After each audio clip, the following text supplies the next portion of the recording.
Well, hello everyone, and welcome to a special discussion on Facebook Live and YouTube. We Can Do This Indian Country. We're going to have an interactive discussion about the state of the COVID-19 pandemic in Indian Country and a conversation among tribal leaders, the Chief Acting Medical Officer of the Indian Health Service, and a Native American parent about how the vaccine uptake is going in our communities, particularly those Native communities in the Southwest. And that doesn't limit you, though. If you'd like to participate with a question in chat from wherever you are, please do, and we'll do our best to answer those questions. This is all part of the We Can Do This Indian Country campaign, sponsored by the U.S. Department of Health and Human Services, as well as partners, the Indian Health Service, and a number of other entities.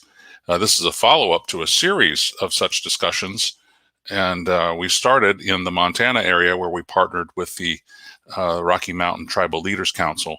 And so we're looking for any partners that would like to join us, but we're so pleased to have the guests that we do tonight. I'm David Kenoyer. I'm an enrolled member of the Rosebud Sioux Tribe of South Dakota, and my Kenoyer family is also from the Yankton tribe. And a bunch of brothers. My grandfather had more than half a dozen brothers, so there's lots of us all over the country. And it's been great to work on this campaign for G&G Advertising, which is a Native American firm subcontracting on the campaign. And we're going to see some of the We Can Do This Indian Country spots that G&G has produced. But this is about an interactive discussion. We've heard lots of fairly positive news, right, since the pandemic broke, when several of the Native nations in the Southwest were literally some of the most challenged hotspots in the whole country, including the Navajo Nation and some other tribes. And what a turnaround it's been, where there's actually a number of high vaccination rates on the nation and other places. But I'd like to turn immediately now to Governor Brian Vayo of Acoma Pueblo in the state of New Mexico, in which the Pueblo is located. But the Pueblo was there long before the state was. Many of us have heard of Sky City. Governor Vayo, one of the longest continually occupied pieces of land in the whole country there on Acoma Pueblo. Thank you for joining us. You've been a longtime tribal leader there, and we were teasing you before we started that you served as lieutenant governor some decades ago, which is hard to believe given your youthful good looks. But thank you for joining us tonight. Why don't you introduce yourself and then let us know what's the state of the COVID-19 pandemic there on the Pueblo and your surrounding communities? Sure. Good afternoon or good evening, everyone. My name is Brian Vayo, and I'm the governor at the Pueblo of Acoma in New Mexico. Thank you for that nice introduction. Just like anywhere else in the world, it's been a challenge. The Pueblo of Acoma certainly has had some challenges during this time. Who would have known, right? And just an unprecedented experience for us. And I feel terribly that our children and our elders have had to experience this time. But you know what? We're a strong people, and we make sense of these things when we reflect and through our own belief system, but reflect on our heritage, our culture, our traditions, our indigenous way of knowing. Traditional knowledge has come in to play in a very profound way during this time, and I'm just so grateful that my Acoma people have come together to always uplift ourselves even during these dark times, and to help each other understand the times that we are experiencing. We have had since the onset of the first case in New Mexico, which was in March of 2020, that same day, my office issued a declaration of a state of emergency, and 4 days later issued an executive order that was in alignment with what was coming down to us from the national level and also the state level. And I'm really grateful that our tribe established, along with other tribes in New Mexico, established a close relationship with the state of New Mexico to help us understand and navigate those very early days of this pandemic. So, we've done the best that we could do as a tribe with our resources and bringing the community together to get us through this time. We have a tribal membership of about 5,100 tribal members. About 3,700 of those tribal members live on the reservation. Since March 11th, our tribal boundaries have been closed with only one access point. Even today, we maintain that access point. And that was one measure that we put into place, but there were many others that were part of this executive order. Just like many tribes throughout the country, we had to do everything to safeguard our people. Today, we are busying ourselves with the administration of vaccines. We are working in partnership with the State of New Mexico Department of Health. Our local Indian Health Service unit, the ACL Hospital, located on our tribal lands, is also actively engaged in this process. And so it's been really wonderful to know that we have these two resources or two sources for accessing the vaccine. And really happy that we are, as a result of this past Friday's vaccination of 12 to 15-year-olds, and 12 years and older, with a focus on those 12 to 15-year-olds. Once these individuals receive their second dose of the Pfizer vaccine, we will have reached herd immunity at the Pueblo of Acoma at 90%. So this presents great opportunity for us then to really begin taking a careful look at our recovery and healing from this pandemic. So we have a lot to look forward to. We have a lot to be grateful for. And, unfortunately, during this time, we lost 23 tribal members to COVID. The peak of COVID was in those early winter months when we had a spike in cases, almost 200 tribal members in quarantine at one time. It was just the most frightening experience for all of us. But we got through that, and we mourned the best way that we could, even while we couldn't all come together to do what we would normally do for our loved ones. Just some of the toughest times, and it's even hard to put into words. And so there's a recovery process that needs to happen as a result of that. There needs to be some healing. And when we heard of the initial ideas around recovery coming down from the New Mexico or the CDC, from the federal government, that's one way to look at recovery. But for Indigenous peoples, recovery and healing is also involves a spiritual process, and this is going to take us some time, but we are eager to begin that process. And one of the things that we are all looking forward to is that opportunity again to be full Acoma people, to re-engage with our culture and traditions, all of which have been basically put on hold during this time of pandemic. And here again, just another terribly difficult thing to accept as we were going through the pandemic was knowing that we could not come together to practice our own Indigenous way of life, a process that has sustained us since time immemorial.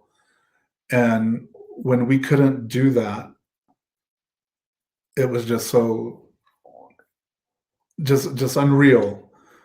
Um, but as I said earlier, we are looking forward to those days of re-engagement with family, community, and culture.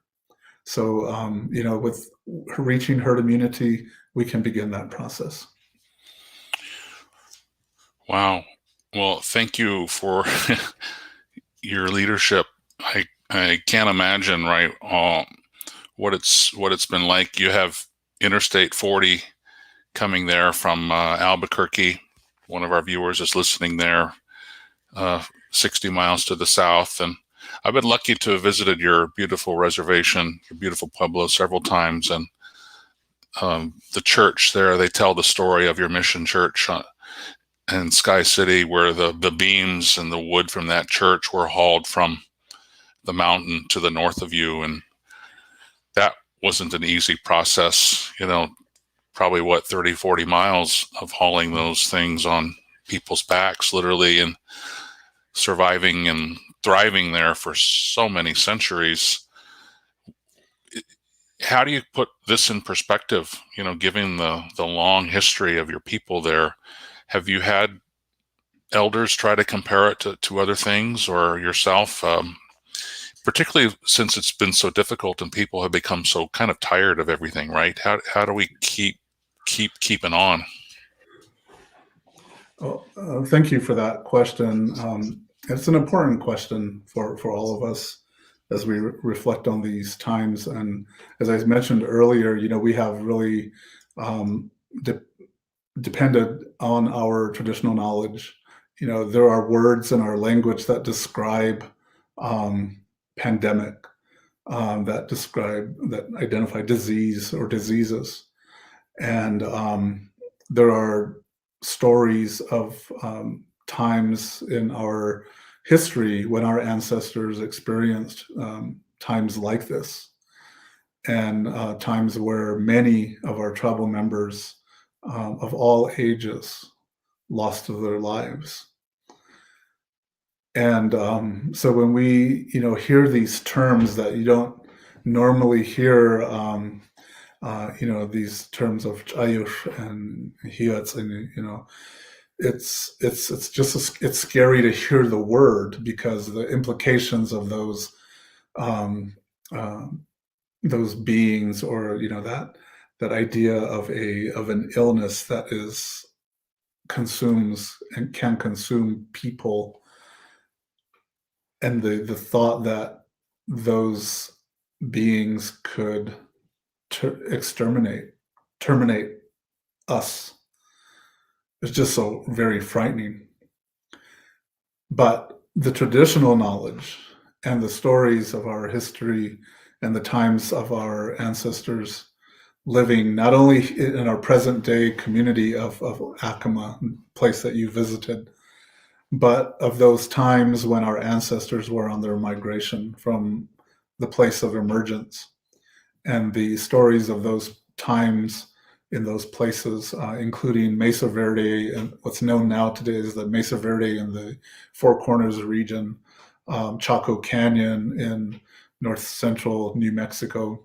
These are our ancestral homelands, and there are many stories of similar occurrences involving these beings, or I'll just refer to them as beings, but the disease and the sickness that themselves, and the ways that our ancestors handled those times, and made sense of those things, and respected. It sounds odd to say that they had a great respect, and that we have a great respect for the illness or the virus. But we have to acknowledge that it's a living being. We have to acknowledge that this time came for a certain purpose and reason. And while we might not ever know why, what we do understand and take very seriously is the fact that we have to then rely on our way of life and our culture and traditions to to get us through times like this. So there's all of that playing out right in the minds of the Acoma people during this time. And then, there's the Western approach to controlling and protecting our human resources, but also our lands and our natural environment during this time. And then there's the medical piece that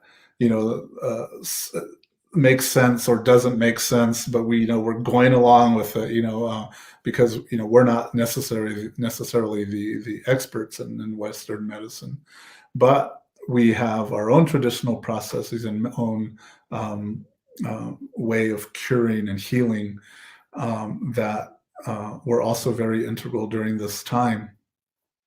So when you have all of those things together, bringing them together for the purpose of protecting the people, it means taking some very grave measures in some cases to ensure that the safety and protection of the people is the priority, and that we do the best job at achieving that.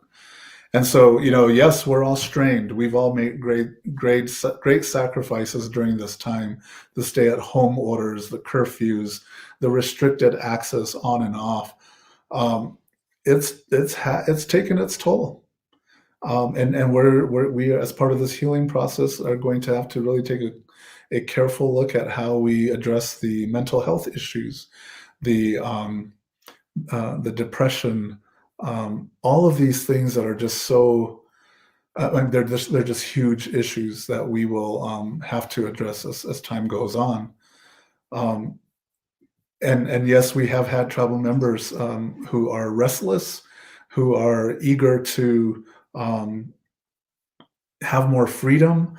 We have those who have broken the rules, but that's all to be expected during a time like this.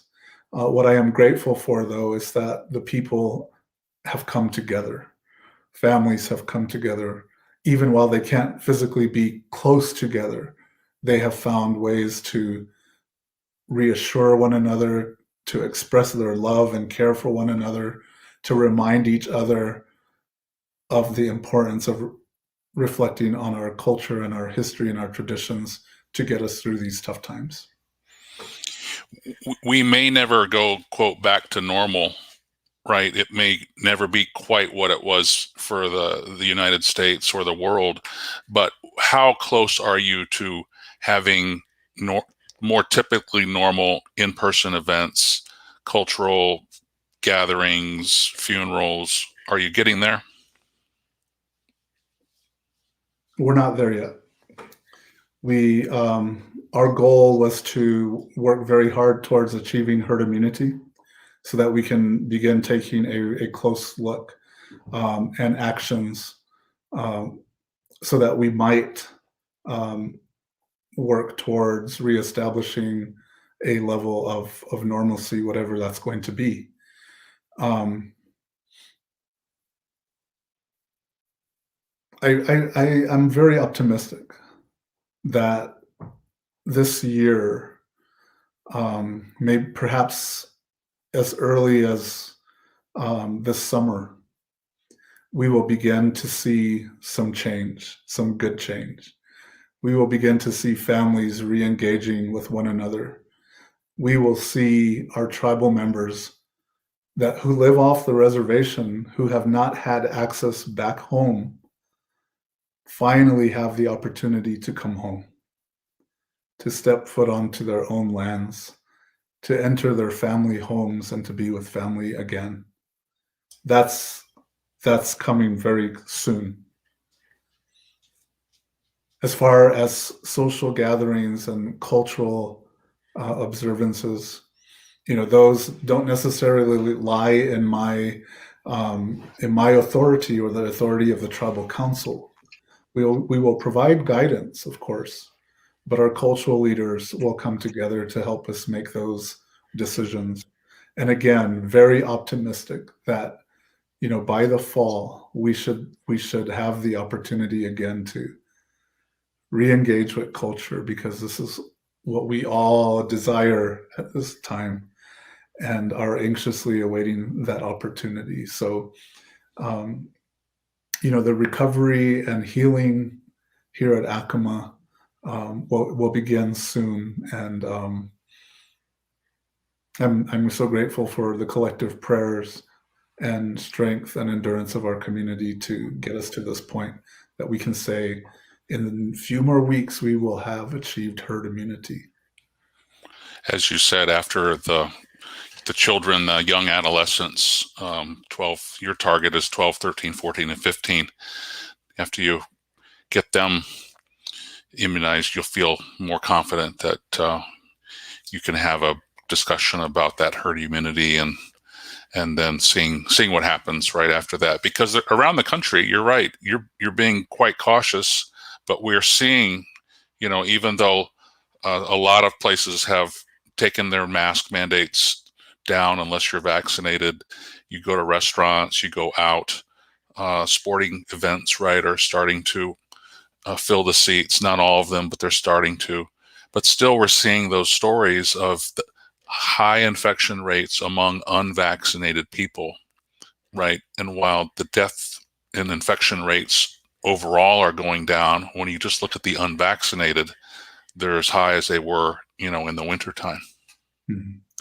Yes, and that data is so important in this process. And I must commend our Health Command team and our partners, the State of New Mexico Department of Health, the CDC, the Indian Health Service, and others who have provided us with guidance and the technical expertise that we needed also to make determinations throughout this time.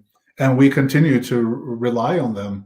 One of the things that we have been advocating for through the CDC, the state of New Mexico, and even the federal government when President Biden called for schools to reopen was that, in all of this messaging to the world, oftentimes Native America is never mentioned, and or the sovereignty of our tribes is never acknowledged.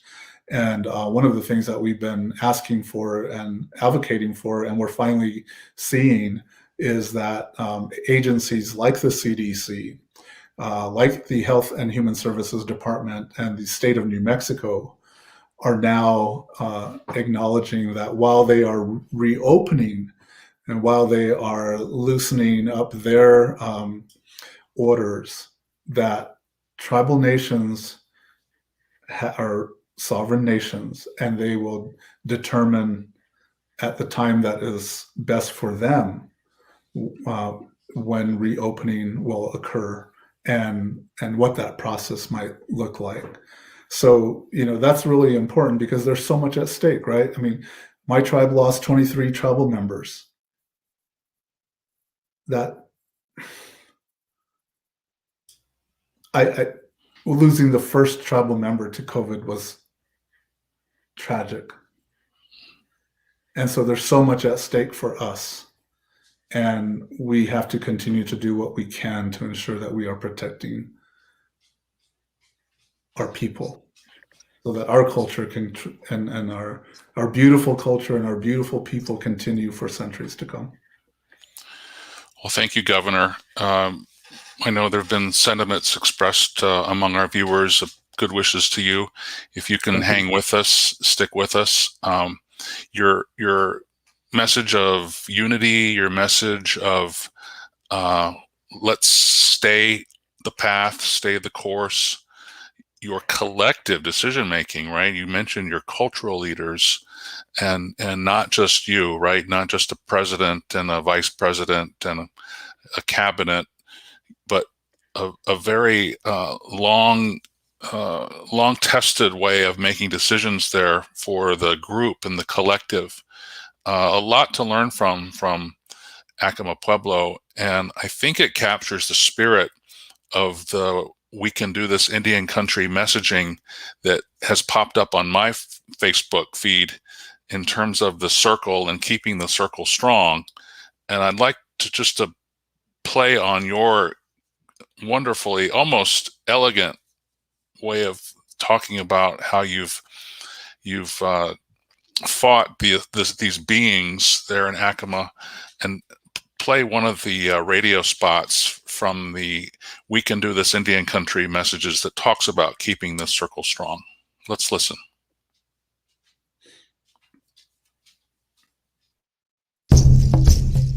For us, the circle is everything. Our ancestors survived by sticking together. Today, life is a bit easier, but our challenges are not. COVID-19, a disease that has hit our communities hard. Now, more than ever, we need to stick together and keep the circle strong. We need everyone, young and old, women, men, rural and urban. The circle calls on us to care for and encourage others.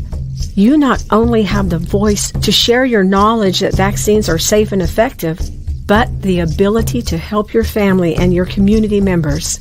It might be as simple as helping them to make the appointment or giving them a ride. It's our time to complete the circle. We can do this. Go to vaccines.gov to find vaccines near you. Paid for by the U.S. Department of Health and Human Services. Well, this is a special conversation focused on the tribal Southwest. And thank you to Governor Brian Vayo for beginning our discussion. And at this point, if you stay with us, Governor, if you can, I'm going to bring in Dr. Loretta Christensen, who is the Acting Chief Medical Officer for the Indian Health Service, an enrolled member of the Navajo Nation, and also the Chief Medical Officer for the Navajo area of the Indian Health Service. And we were so impressed in our pre-game warm-up, Dr. Christensen, your long resume and amazing credentials, undergrad, Harvard, medical doctor, MBA, and a master's of jurisprudence, and a lot of time in the Northeast. So you've moved home and you're in Albuquerque now, and we're just so grateful to have you. What's the status, Doctor, of COVID-19 in the Indian Health Service and the Navajo area where you spend most of your focus? Well, good evening. I'm very happy to be here with you today. We are doing well in Navajo Nation. We've had a very rough ride, if you will. We were hit very hard by a big wave of COVID in the spring of 2020, and then struck again in the fall by an even more intense wave of COVID-19. So we are a very resilient and strong people. We worked very hard together to get through it, and we are actually doing extremely well now. We have an excellent vaccine program. My congratulations and my pride in our Navajo people for stepping up, for waiting in line, for being there to get their vaccines. And of course, my gratitude to our fantastic vaccination teams across Navajo who have worked tirelessly through this whole entire effort. So we're very proud of the work we've done. And I think that some of the things brought up by Governor Vahe is very, very important, is that everybody works together. It never happens by itself.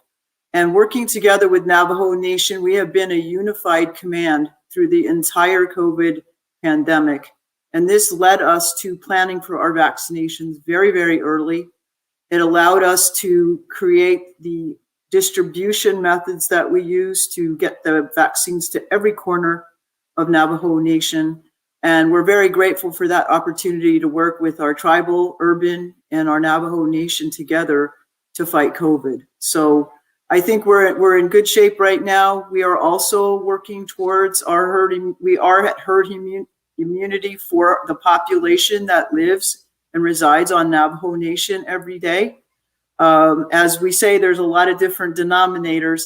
Our user population is about 240,000 across 27,000 square miles.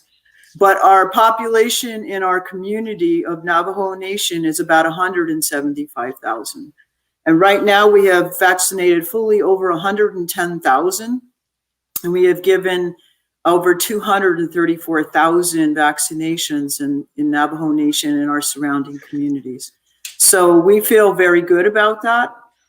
We still have more to do, and we encourage everyone to strongly consider getting vaccinated to protect themselves, their family, and their community so that they can return to the life that we know and that we had before COVID.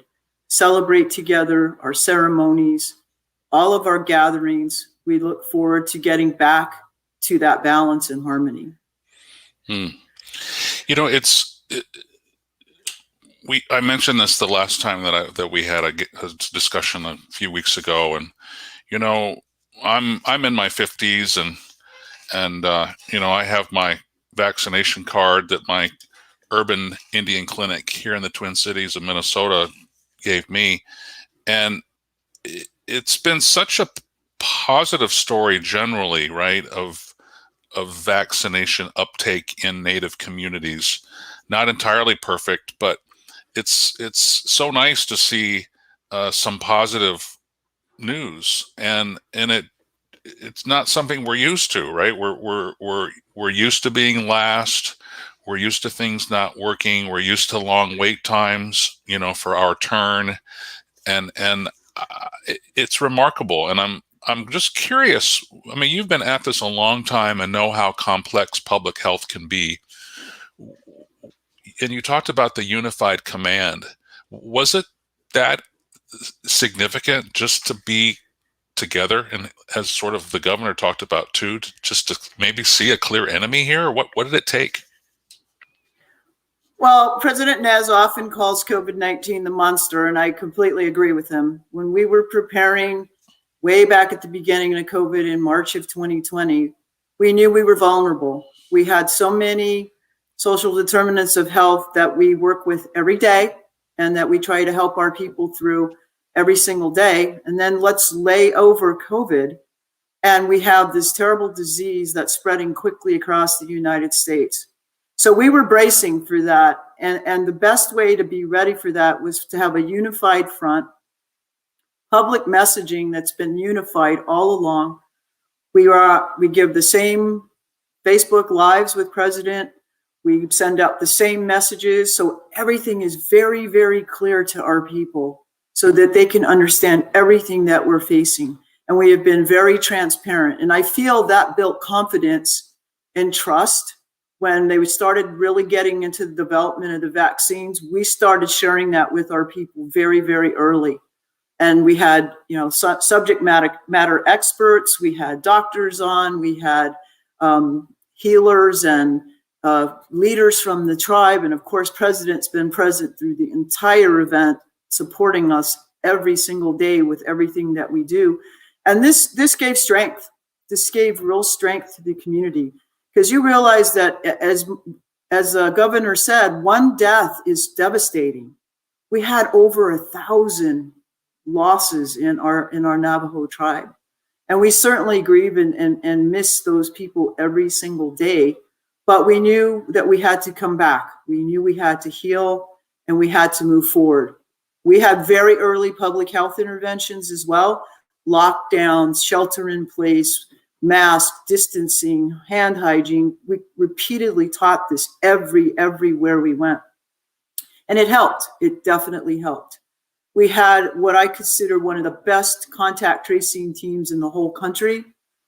Culturally appropriate. They were our people doing this job. Our partners, COPE and Johns Hopkins, helped us get everybody ready to go. And we mitigate immediately. We are on these cases immediately. And we did some studies that showed that we saved tens of thousands of cases of COVID by intervening so aggressively and so quickly. And that was tribal, urban, Navajo Nation, IHS, all working together as one team, helping wherever help was needed. And that is absolutely the reason that we made it through those two waves.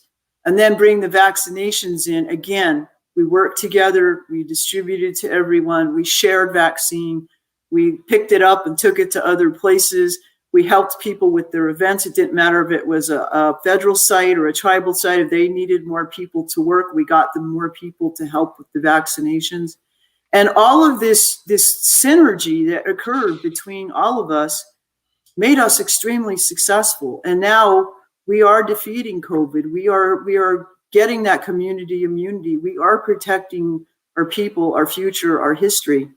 And so I can't tell you what an experience it's been. So proud of everyone. Well, thank you. Hold on. You're there in Albuquerque, and you work with the Navajo area for the Indian Health Service, but you're also acting medical officer for the entire IHS. So I want to play a couple comments from Arizona and Arizona tribal leaders and bring these thoughts into the conversation. The work in Acoma, the work in Navajo has been nothing short of miraculous, and yet it's not. Some other communities are still struggling, right, to bring that unity and bring that awareness. So let's hear from some Arizona tribal leaders for a couple minutes, and stay with me, Doctor. Mm-hmm. Loss of our leaders, loss of our mentors, loss of our loved ones has been devastating. It's been traumatizing for so many of our communities. And now we just had our first in-person tribal leaders meeting in more than a year. And we had so many tribal leaders that came and showed up, and they said, I just wanted to see you. I just wanted to see each other. I started weekly emergency response calls for our tribal leaders. Some of the help that was provided from one tribe to another was done very, very discreetly. You would hear one tribe say, oh, we're missing this, or we need that, or we don't have feed for our animals. And then once the call ended, I would get a text message from one or two or three tribal leaders very quietly saying, put me in touch, I want to help, we can help them. When the vaccine was available, even though in limited doses, but when it became available, that first 25% of our tribal membership, they jumped on it. But then since then, it's been very slow. We've had the walk-in clinics, we've had the drive-up vaccination events, those large-scale vaccination events, and those were successful. But then we see the demand more focused, where we have to individualize that uptake of the vaccine. We just unveiled our first mobile vaccination unit last week. It's hashtag what I came up with, community immunity. And we're actually going to be driving these vehicles into our villages. We can go right to households, right to housing developments, and just go door to door and vaccine, educate them about it, and then just give them safely the vaccine there.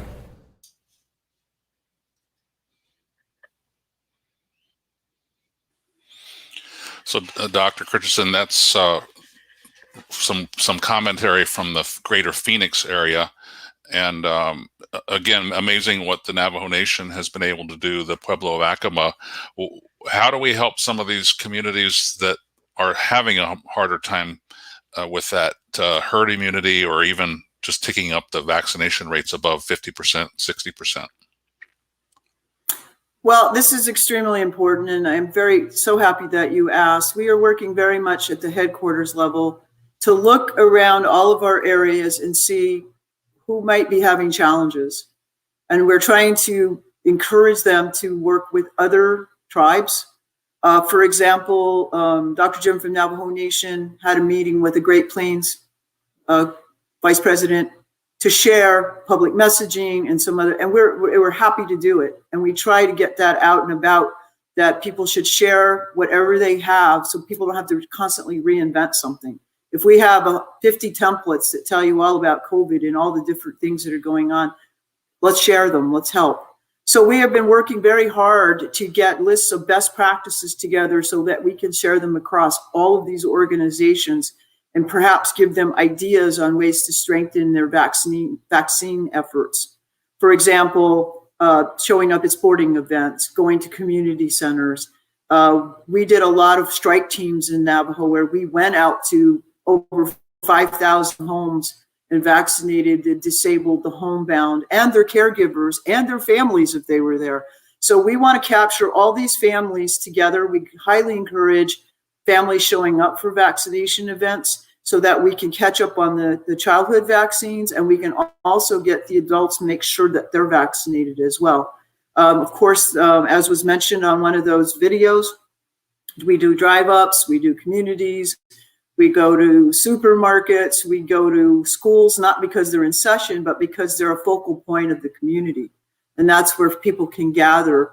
We've even gone to casinos and set up in the casino parking lots. So we are going to take these best practices and we're pushing them out to all of these areas, to all of the tribes, federal, tribal, urban, saying, here's some ideas. This is what worked for us. You need support. Let us know. We'll get you more information. We'll get you hooked up with one of the tribes that have done some very unique and successful events. And we're here to support. We want everyone to be successful. And we all understand living in rural and extreme rural areas, it's very challenging. It is very, very challenging. We know that even having gas money and having a car to get to a vaccination could be the limiting factor. So we want to try to erase all of those barriers and help to get everyone vaccinated. The mobile units, the assistance that we got from FEMA in some of our areas to help with the vaccination events, all very key issues in trying to get this all across Indian country. So I think that we can all help each other. We should all help each other. And I, to my knowledge, every tribe has been more than willing to share their information and help the rest of the people in Indian country so that we can all be safe, so we can all move forward. Well, thank you for doing that. I think so much of it, right? It's not just, there's no such thing as a silver bullet, so to speak, right? It takes a number of multi-pronged, as you say, and just the picture of these strike teams. I mean, the Navajo Nation, right, is you drive and drive and drive and drive. I mean, it's 90 miles between tumbleweeds, it feels like sometimes. And I can just see these strike teams pulling up, to the HUD home with the Hogan in the back. And what is that like? I mean, how did this work, right? I assume more people were expecting sort of help, and there was word that these strike teams were going to be in a chapter for that day. But what was that like? Well, it's driven by our amazing public health nursing, our community health representatives, which work for the tribe typically, and those teams that go out, generally speaking, outside of COVID to check on people and to make sure they're getting their medications, et cetera. Well, they know everybody. They know every home, every Hogan, every road, how to get there. And they have been exceptional during this effort. We send our public health nursing with them and we go. And what we found, which is to me, very poignant, is a lot of them were just afraid to leave their home to go get a vaccine. They weren't against it at all. They were afraid. They said, I'm going to stay home and stay safe. I've had too many losses. I'm afraid. And that just, wow, that just gets to you because you're like, okay, then we need to get out there more. And we need to make sure that we go to every house and offer the vaccine to them, to their families, and to their caregivers, because we don't know the reasons. I don't think we've seen a tremendous amount of hesitancy. We've seen more some fear to leave their homes. And we need to just keep reaching out until we answer everyone's question and make sure they understand why it's so important to get the vaccination. So that's the goal constantly, is to go where the people are, meet them where they are, and work with them where they're comfortable or where they can get to. And that's very key to this whole effort that we have across Indian country. Well, Doctor, let me bring in another tribal leader, and we might have a three-way conversation here if she has thoughts on what she's heard. But Chairwoman Amber Torres of the Walker River Paiute tribe, within the current borders of the state of Nevada, not too far from Reno in the western part of the state. Chairwoman, you've been a long-time leader there over a number of years, and this had to have been a pretty difficult challenge for you, maybe nothing like you've seen before. What are your thoughts on what Dr. Christensen has shared? And I think you have a pretty positive story there. And how do we expand that to other Native communities around you and across the country? So, Pija Takano, me, Amber Torres, me Nania na Agarikarapuanabi na Agaigwe. So, good evening, everyone. My name is Amber Torres. I'm the chairman for the Walker River Paiute tribe located here in Schurz, Nevada. First off, I do want to thank you for having me this evening, and thank you for the question. I can definitely say this has been the most challenging thing that I've been through thus far. And, we are a small reservation. We are very rural. We are very desolate. We are located on about 325,000 acres, and we have about 1,000 members that live on the reservation.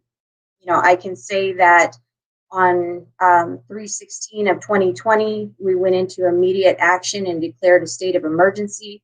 And by 3/17/2020, we had resolutions in place, immediately closing our borders, even closing it to tribal members that did not permanently reside on the reservation. I think that was a very hard task that we had to do, but we had to make sure that our people were safe. As was talked about before, we had to put resolutions in place, shutting down public gatherings, doing a stay at home, and even setting a curfew for a very long time. But we had to protect our people, and the thing that we did have to do immediately was we had to leave essential staff in place so that we could still continue to provide those services and make people feel as if we were still here to address the concern and the issues. Because again, when we declared the state of emergency, it was all brand new to everybody. I think that, our emergency management crew was not specifically versed in this, but I think we caught on fairly quick and we went into action right away, because ultimately the health and safety of our community is our ultimate objective. And so, the emergency management crew continued to monitor, control, and even evaluate the sick to make sure that they were nurtured back to health.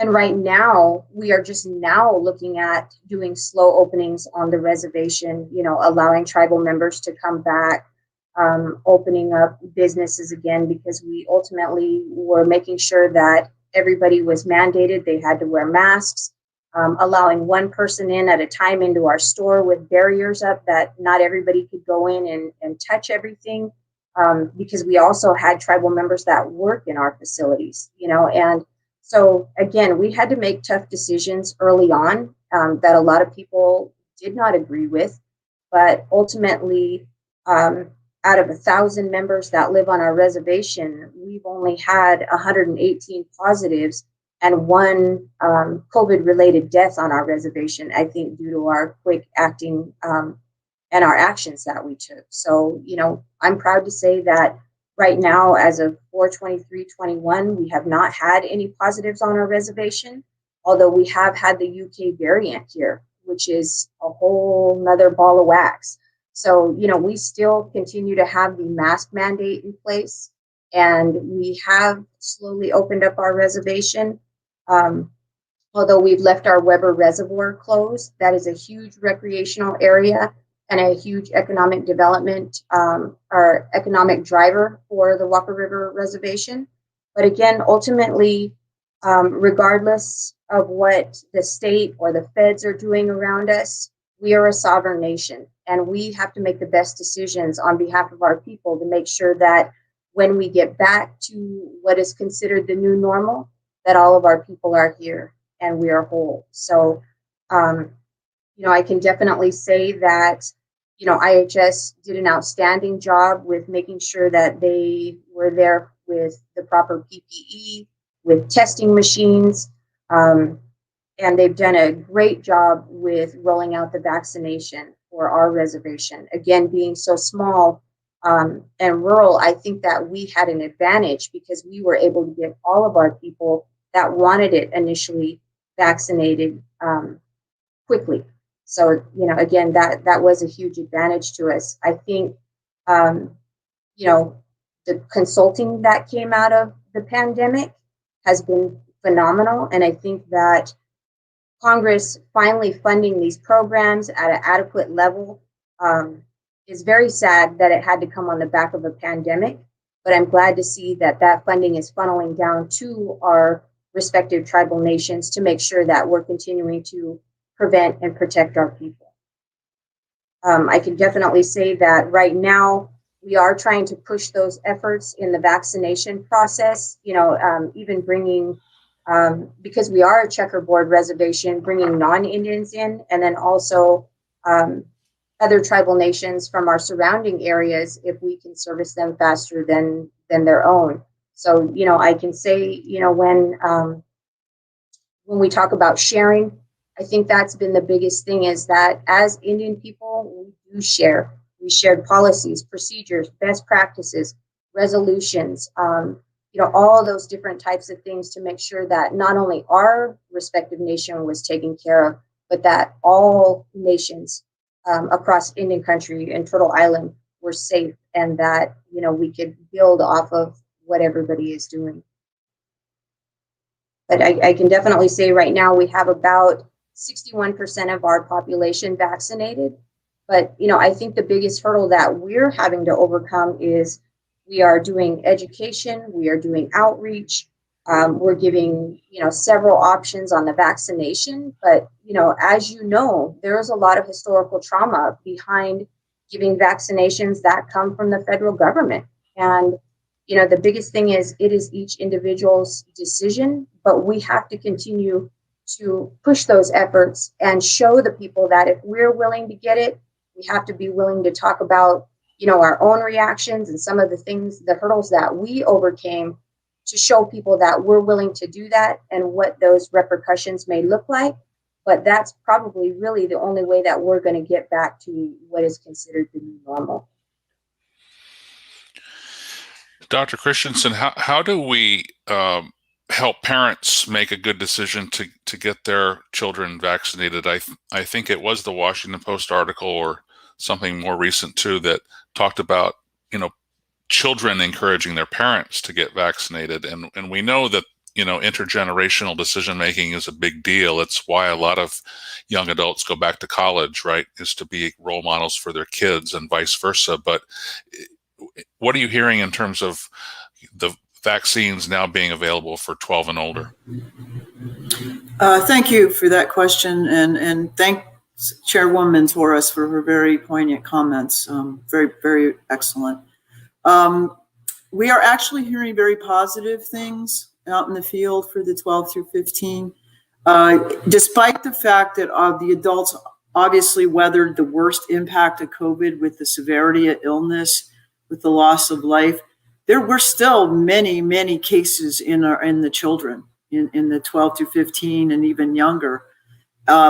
Thankfully, they were more resilient and they weathered it fairly well, but that still brings about the need to make them safe as well, because they're all in the household. And that was one of our earliest problems with getting so many people exposed, is multi-generations, which is normally a great thing, sharing the history, having your elders in the home, turned into something that was more harmful because they couldn't socially distance. Many didn't have running water, all the other things that we're challenged with in Indian country. And so therefore it was being passed back and forth, if you will, between all the generations. And we're now actually seeing a little bit of uptick in the younger generations being the ones coming positive because we vaccinated so many adults. So we've protected the adults. We must protect our children, our future. And so we're working at, as you get to go back to sports, you get to see your friends again. It will keep you healthy, just like we got your parents and your grandparents and your elders healthy. And a lot of kids are stepping up. They want to get back to what they used to do, and they're willing to do it and get in line. As we said, we're really encouraging families to go together so everybody will be safe, and we know that home is protected. So we're seeing really excellent response right now for most of the 12 to 15-year-olds. So I think this has been great that this happened, because that allows us to extend even more the community immunity. And we're hopeful it will continue through the summer and get the younger age groups as well, because we want everybody as safe as we can. It's just so very, very important. Chairwoman Torres, you talked about education, and we heard earlier, right, Dr. Christensen talk about, hey, we're willing to share what worked for us, and then down in Gila River in south of Phoenix, right? They're taking the vaccines to the people, similar to the strike teams that Navajo did. How do we get people's attention when there's probably a lot of fatigue too, right? With this, and maybe just a little of, I'll be okay. I've survived this long. I'll just stay on the fence. And like you said, we really value individual autonomy and individual decision making. So it's hard to tell people what they have to do. But what are your thoughts as a tribal leader to try to persuade the 40% who aren't vaccinated at Walker River? Well, I definitely think continued education, on what exactly the vaccination is. And I think the hardest part that goes along with that is the trial and error time. There's no real data behind long-term effects, and that's what we're getting right now. And that's one thing that I'd really like to see how we can collaborate and work together to remedy that. Because that's the existing question is, what are the long-term effects? Am I going to start growing horns? Those different types of things. But we need to have that conversation, and we need to be real about it. And we need to be able to be transparent with our people. So, because you want to get their buy-in. I think outreach is definitely there. And I think each respective tribal nation is going to do it how they see fit based on their demographics, their geographics, and ultimately their membership, all those different types of things. I think having options of the different vaccinations available for everybody and, exactly what each one does, what they might expect, those different types of things. I know we're looking at a community health fair coming up, to try to continue to push those efforts forward to get everybody vaccinated. Again, like I said, we are a checkerboard reservation, so we have non-Indians that live on our reservation, and we want to make sure to include them as well, because it is a communicable disease that, we need to make sure to prevent spreading any further.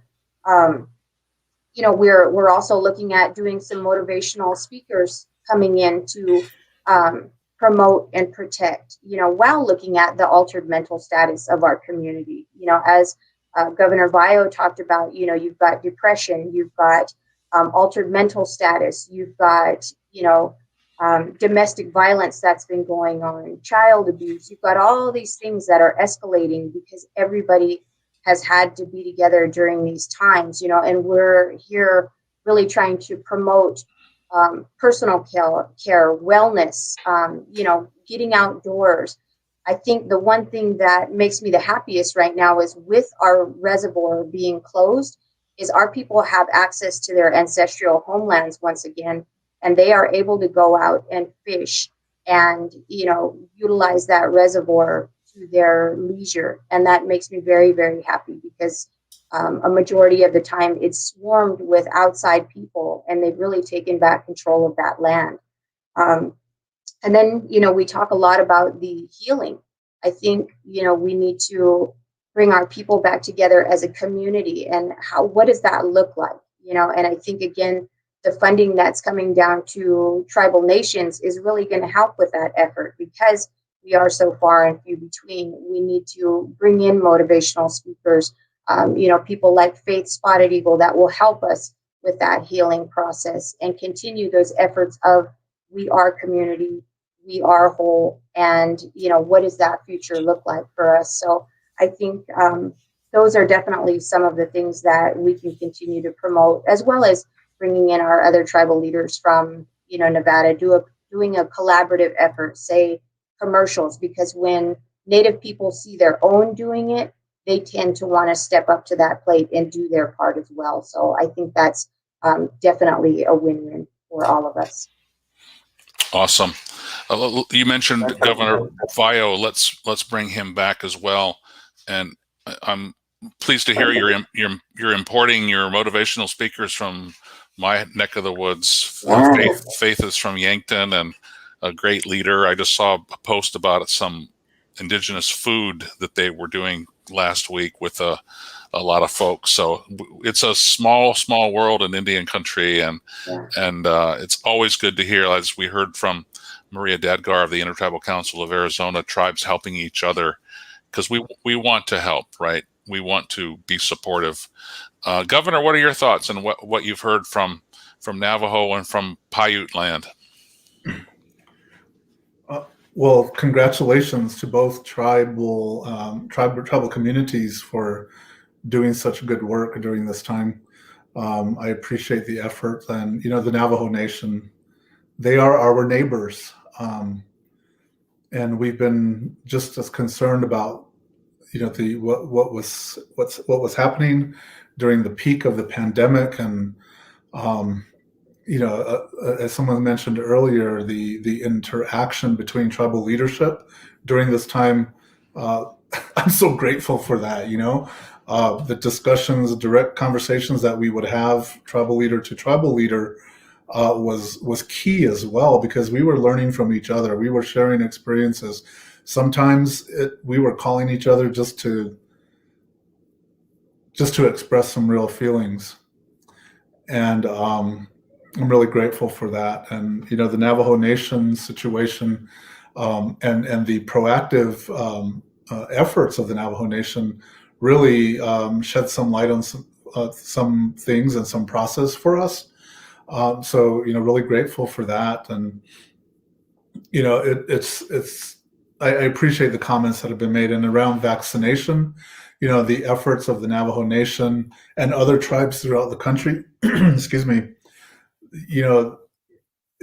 Native people are so awesome. It's like there is just this natural creative thought and compassion and just love and great care that just fosters some really innovative work during this time of pandemic. And so we've looked to models of other tribes in the ways in which they've addressed COVID. And some have reached out to us, to ask about how we were able to manage and implement some of our programming, both on and off reservation. So it's been a great exchange, and what a wonderful way to help each other get through this tough time. That communication and willingness, and just generosity in terms of time and resources. I think this has been another thing that is just signature of Native people and Indigenous people, is the willingness to give, the willingness to share, and express our true thoughts and feelings when we are at a point where the challenge just seems so unbearable. And sometimes that's just very subtle, right? It's not a big show, as Maria Dadgar of the Intertribal Council of Arizona was sharing. We don't want to embarrass people, right? And we want to ask for permission, before we offer help, because sometimes it's asking for help is one of the hardest things to do, right? No matter who you are, a tribe, a parent, a tribal leader, what have you. So congratulations to all of you for putting yourselves out there and being transparent with your own people, but sharing your stories, because I know we usually don't have enough time to do that, because after a long day, the last thing you want to do is maybe get on a Zoom or Facebook live chat and talk about stuff that you're tired of talking about. Let's bring in Nancy Davis, who's a parent in New Mexico, and who also happens to be the Native American Student Services Director in Santa Fe Public Schools. Nancy, thanks for joining us. What's this pandemic been like for your family and for some of the young people in your life? Thank you, David. Thank you for having me this evening, and I'm honored to be in the presence of the governors and tribal chairwoman and the physicians out in Navajo country. This is a great group of panelists, and I feel very blessed to be here with you all. You guys are working on the front lines, making decisions, leading your people, and taking care of them, from the elders to the babies. And I just really value and honor that. And as a leader of our urban community here in Santa Fe Public Schools, working with school-age students, pre-K through 12th grade and their families. It's been, of course, a struggle, a challenging year, learning remotely, dealing with the loss and of life and the lockdowns and wearing masks and everything that everybody is facing nationwide. But with the remote learning, the isolation, kids not being able to connect with one another, with their teachers, participating in sports and other activities, I think has been a huge challenge for our Native students. Just kind of that loss of socialization, and it does definitely, it has worn on them. But on the upside of all of this is having the vaccine and working with our local IHS, getting the words out. The local pueblos have been very welcoming and offering their vaccinations to our community here in Santa Fe.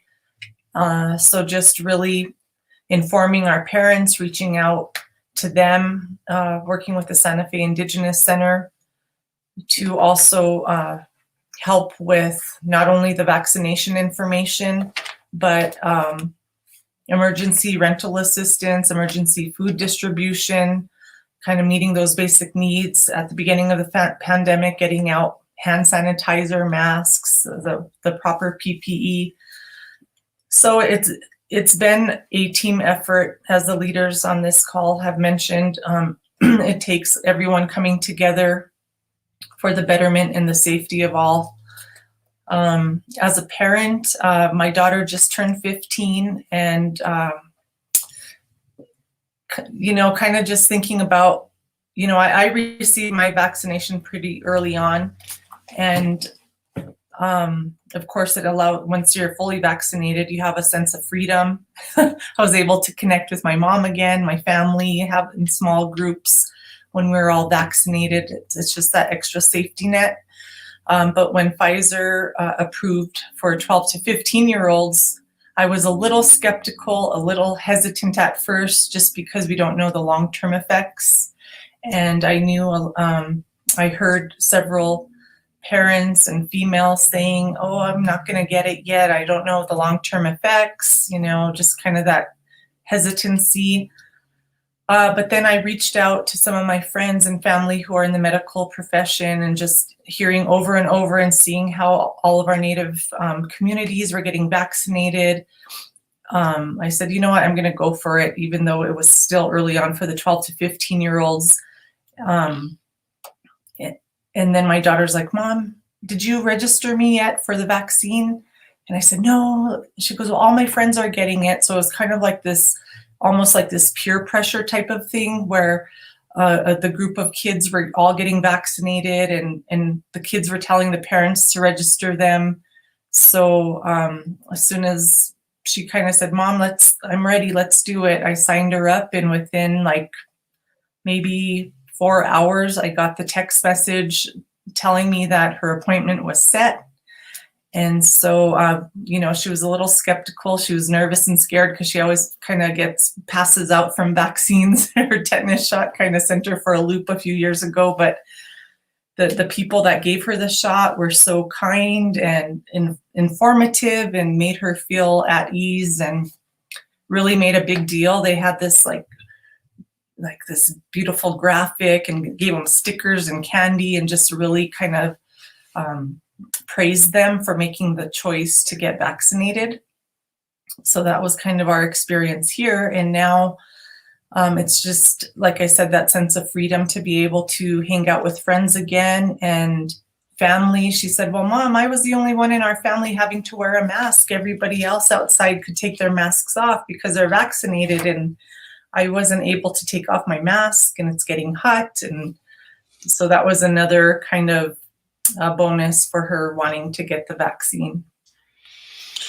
There's more information on the vaccine technical issues at vaccines.gov. Dr. Christensen, what do we know about the vaccine and its safety with children and adolescents? Well, we do know that all of the vaccines that we offer, and you know, the Pfizer's being given for the 12 to 15, they've all been tested very rigorously. And I think that over the time of the vaccination since December, we've shown that they're safe. They've been very effective. And I think that the science has been very, very solid on all of these vaccines. And the fact that we're rolling out age groups by age groups tells me that there's a lot of diligence in testing this and making sure they are safe for our kids and for our children. So I'm very supportive of these age groups as they come on board getting the vaccine. We're only seeing the very minor side effects of reactogenicity, which is typical with any vaccine. We are happily not seeing adverse events. We've been doing very well in Indian Health Service distribution sites with getting it out, and for people doing extremely well. So we have great confidence in the vaccines. And as I said before, we're hoping that the next age group will start wrapping up their research, and that we'll find that it's continuously safe for each age group as it moves forward.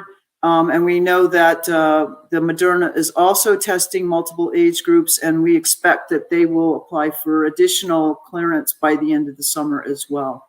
So I think we have plenty of vaccine. I love hearing the story. Thank you, Ms. Davis. How much this means to our kids to get back to their lives and their friends, and being a young person, being an adolescent, it's a very important time in their life. And so if we can help them with that by vaccinating and giving that freedom back, I think it's a wonderful event. So thank you. Nancy, is it looking like St. Paul, Santa Fe Public Schools will be in person in August when classes resume? Yes, as a matter of fact, we went back to in-person the middle of April, I believe. And today, as a matter of fact, we just kicked off our Native American Summer Youth Program, which is in person. So we had not all of our, but a large number of our Native youth coming together at one of our school sites. Of course, we're practicing the masks every day and temperature checks.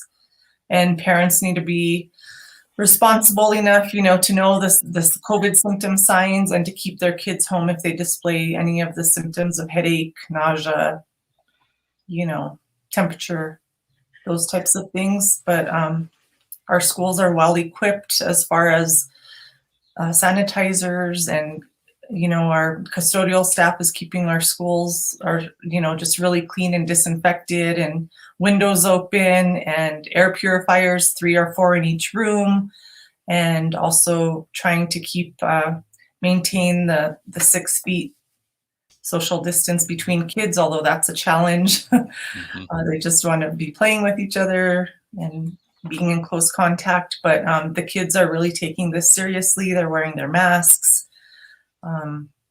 They know it's serious and that it could affect them and their families and their grandmas and grandpas, and they're well prepared. That's great. Well, before we wrap, I wanted to share one more of these radio spots that are speaking to keeping the circle strong.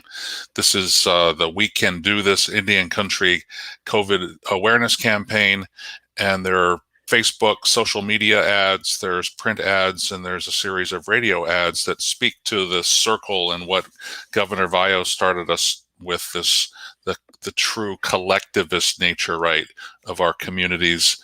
It's not me, it's we. And let's listen to this second radio spot before we come back and give our panelists a chance to say one last thing. Hello? Hello. Hey, who's this? Who's this? It's your Auntie June. Oh, what's up, Auntie? Your drum group. Were you practicing last night? Yeah. It's a little quiet. What? How many people are in it? 6. I thought so, but did not sound like it last night. Sounded like dog water. What's that supposed to mean? Jokes, Sonny, jokes. But let me just say, we could definitely tell there was the 6 of yous. Well, only 3 of us got the COVID-19 vaccine, so we had to do what we could. Well, as the leader of the group, you need to be that positive influence and help them all get vaccinated. Maybe give them a ride to the appointment, or a call reminding them. Yeah, you're right. I'll let the others know. The vaccines are safe and effective. Plus, anyone 12 and older is eligible to get vaccinated now. Attaboy. Now start making those calls before I do. No way. I'm on it. We can do this. Go to vaccines.gov to find vaccines near you. Paid for by the U.S. Department of Health and Human Services. I think we all have one of those auntie or two in our lives. Dr. Christensen, I want to give you a chance to share any final thoughts as the acting chief medical officer for the Indian Health Service. You talked about sharing what works, staying the course. What's coming down the road from IHS, and any other final thoughts that you might have? Yes, thank you again for having me on tonight. So what's coming down the road is our continued push to get vaccines out into people's arms, providing extra support, whatever we can do to support that, or hooking tribal leaders together to help each other. As been mentioned, we are all in for this. We can definitely do this, as we are strong, we're resilient. We will continue to move forward until everyone is safe. So I do want to thank Governor Bayo and Chairwoman Torres for their great leadership during this very hard time. Ms. Davis for being here and speaking up for the kids. And everybody who has put their effort into supporting the vaccinations, thank you so much, because it is us together taking care of Indian country. So many, many thanks to you. Thank you, Doctor. I'm glad several of our speakers talked about the mental health challenges of being isolated, of being afraid.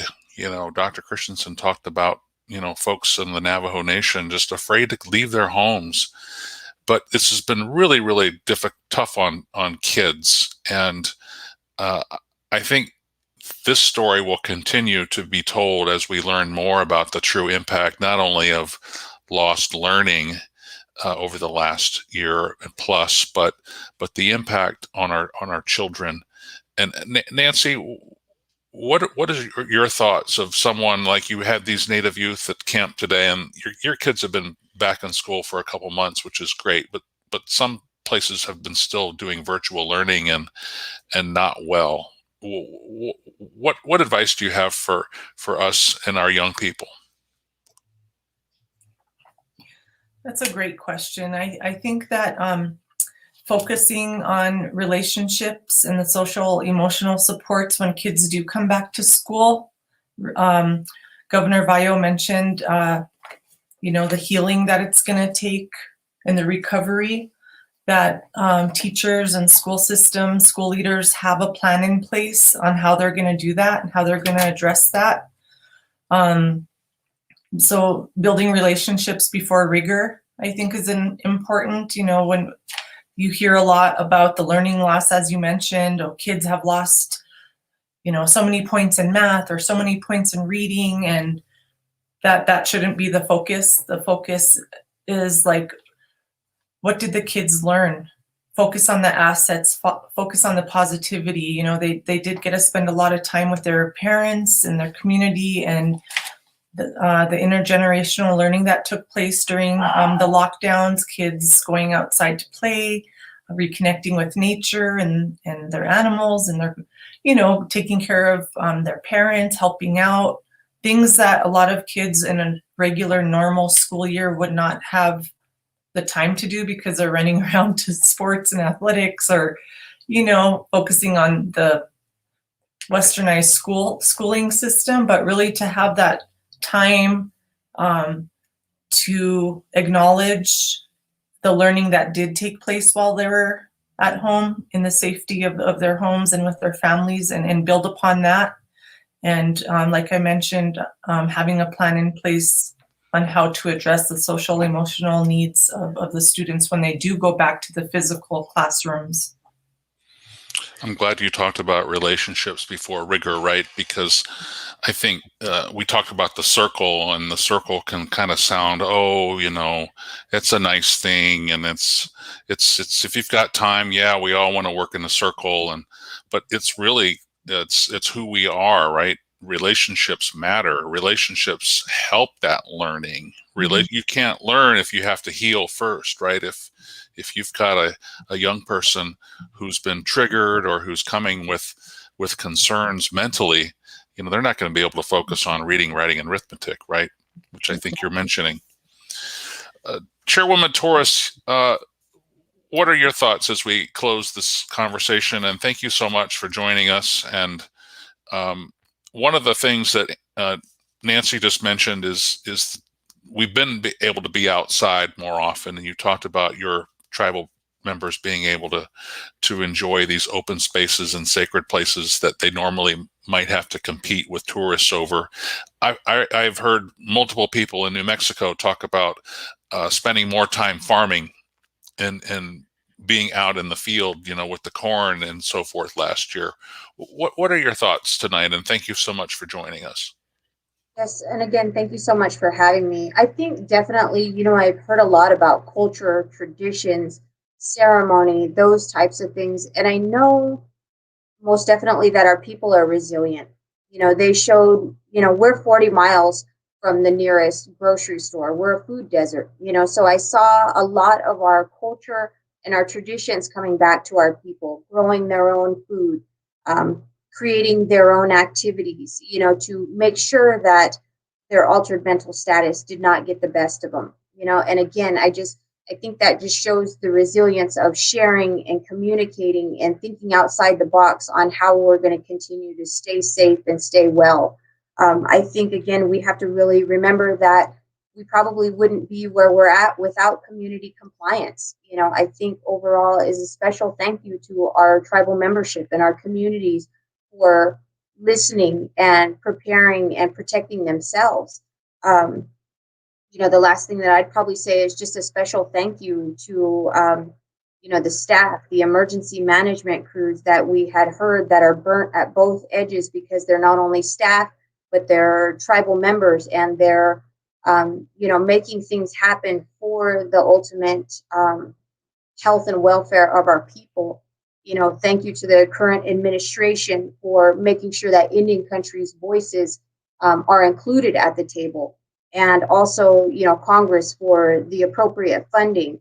And then also, continued thank yous to our partnerships, such as CDC, IHS, and ultimately respective tribal nations. So I would just say, we have to continue to prepare for the next 7 generations for the future of Indian country. And the vaccinations, I believe, are a huge part of this going forward.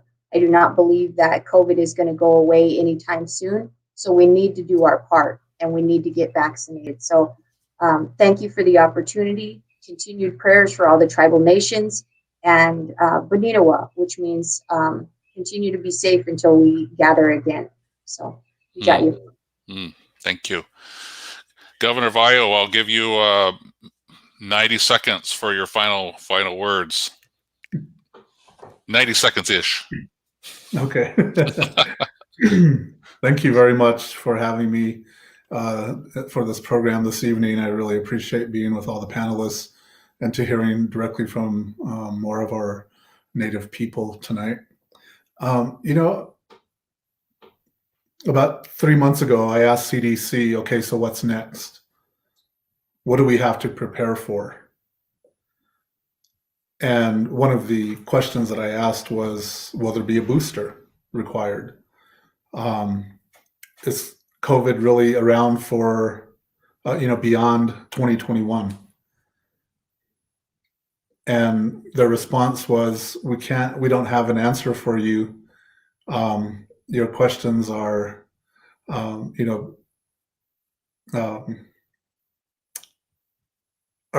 don't have the information. The science is lagging a little bit, and at this time, that was like 3 months ago.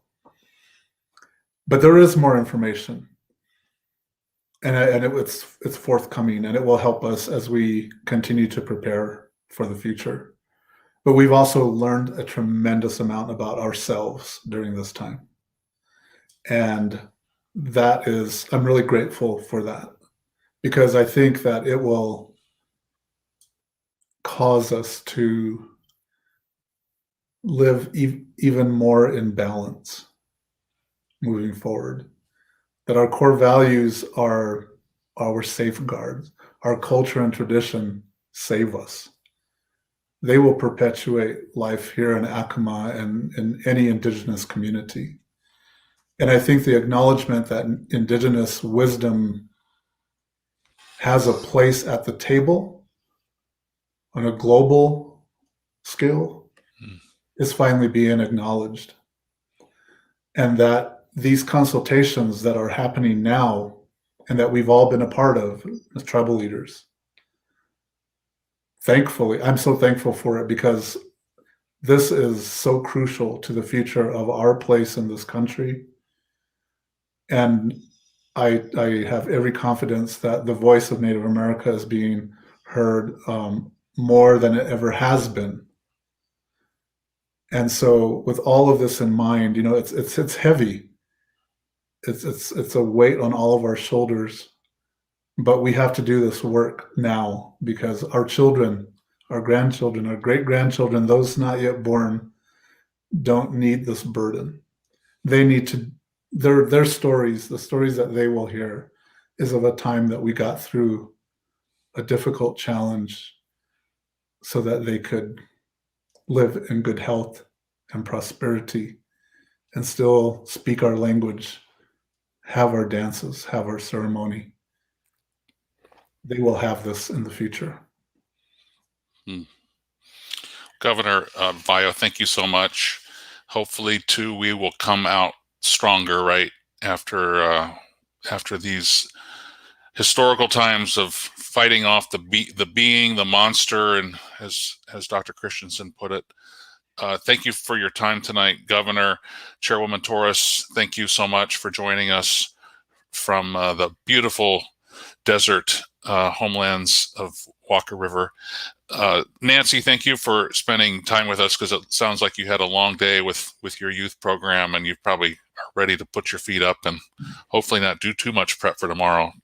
But thanks so much. And Dr. Christensen, we really appreciate all of your frontlines experience and your guidance with some of the health issues. And thank you for spending time with us from your home in Phoenix, Arizona.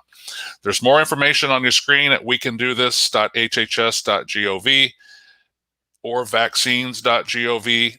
Please keep this conversation going with your friends and family, and play that Nagy ante and get that drum group to move from the dog water sound to the full drum group sound, and we'll hear those drums ringing in our ears soon. Thank you. Good night from We Can Do This Indian Country. Take care. Get vaccinated. Give each other a hug. Good night.